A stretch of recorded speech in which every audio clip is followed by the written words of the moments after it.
What's going on, peeps? In today's world of music, it is extremely rare for a song from the Christian genre to make waves in the mainstream pop sphere. It has a big audience, but it doesn't have the ideal subject matter to appeal to the current music audience. Amy Grant was the closest to a mainstream Christian artist during her peak in the early 90s, but she had to transition to a more pop-leaning sound to do so. Secular music has always been the way to go if you want a larger platform. While mainstream artists may mention God in their songs, it doesn't make it a Christian song by definition, and if they do so, the art normally won't get enough traction to sell, especially nowadays. But who is a Christian artist who managed to get a mainstream pop hit that is a Christian song in the 2010s? That artist is Lauren Daigle, and this is how she unintentionally fooled the mainstream. After contracting cytomegalovirus that kept her out of school for 2 years, Daigle started taking vocal lessons that would start her career in music. She joined her local choir and tried out for American Idol, but she was cut during the earlier rounds. She did some background vocals for local bands and small performances that got the attention of Centrist C Music, who invited her to attend a workshop. This led to her singing on the Jason Gray single Nothing Is Wasted. The label saw the potential and signed her in 2013. She'd make her first introduction to the Christian music scene through the Christmas single Light of the World. This would form her early fan base, and she'd go on to work on her debut record, How Can It Be? It was released on April 14th, 2015. The record was a massive success in the Christian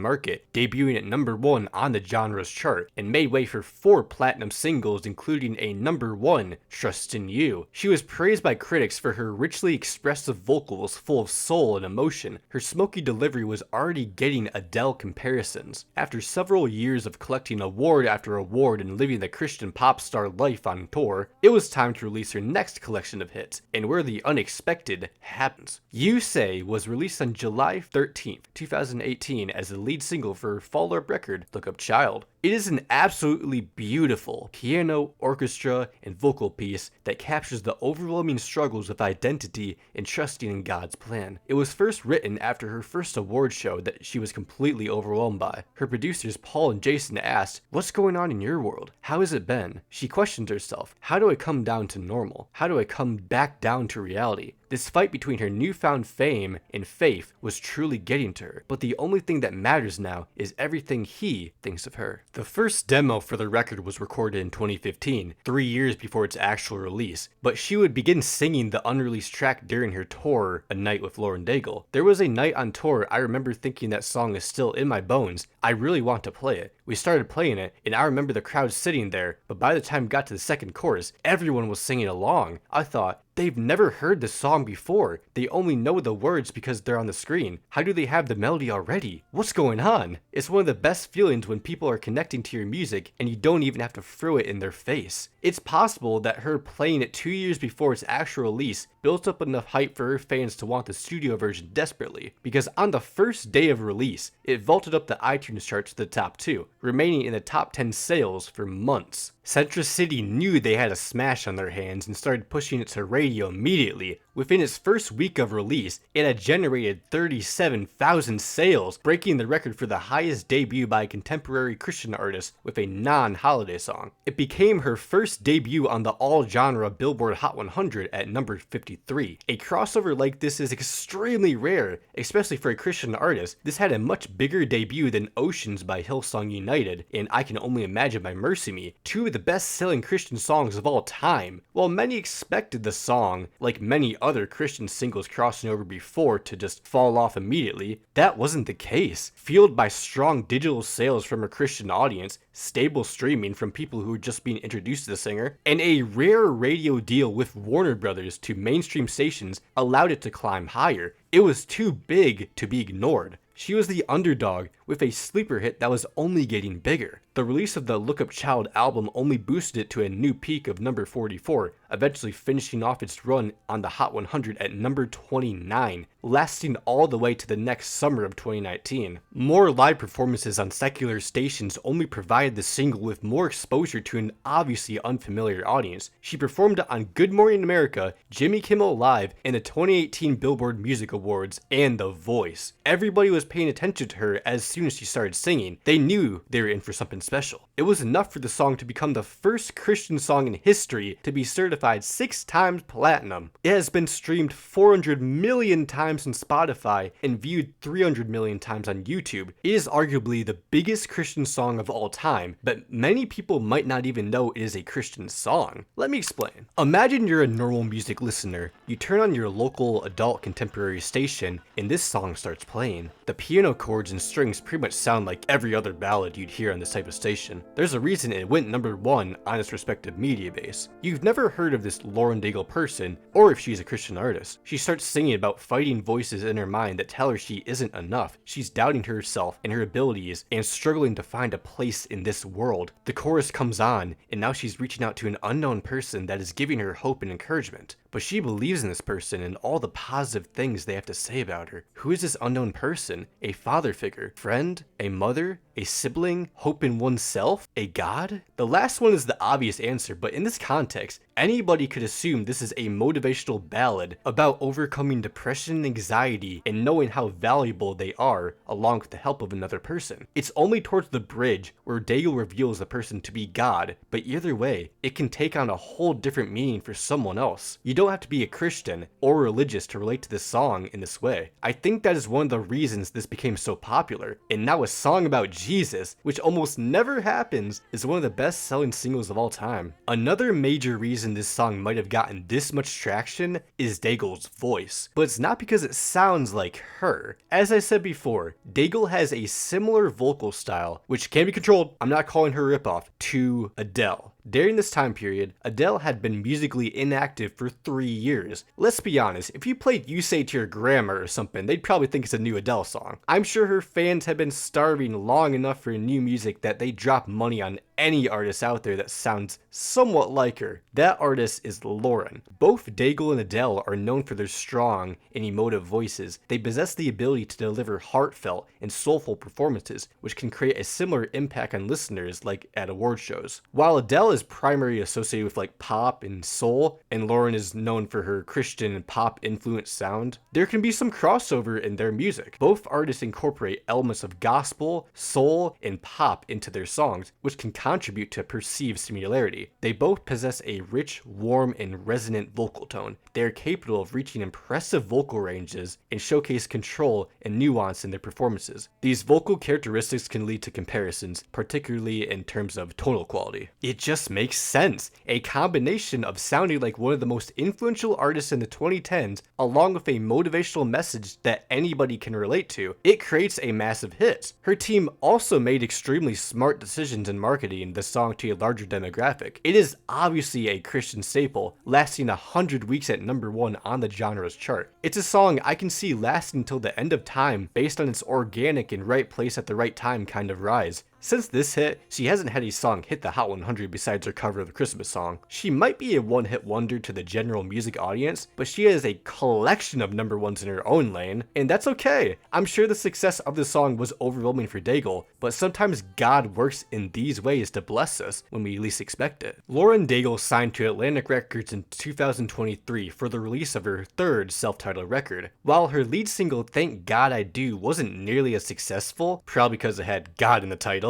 she still managed to ship it to adult pop and contemporary radio stations thanks to her You Say success. She can still reach the mainstream audience 5 years later. The best way to describe this impossible story is that if you have something you want to write about or make, do it. Don't let others tell you differently what your work should be, because you never know the type of art you could create could reach more people than you could have ever imagined. You may think you don't belong, but you will to somebody else. Lauren Daigle will likely continue to be the biggest female Christian pop star since Amy Grant, with a generational defining song that hit the mainstream. So yeah, she's not Adele, and the song is about God, in case you didn't know. Peace.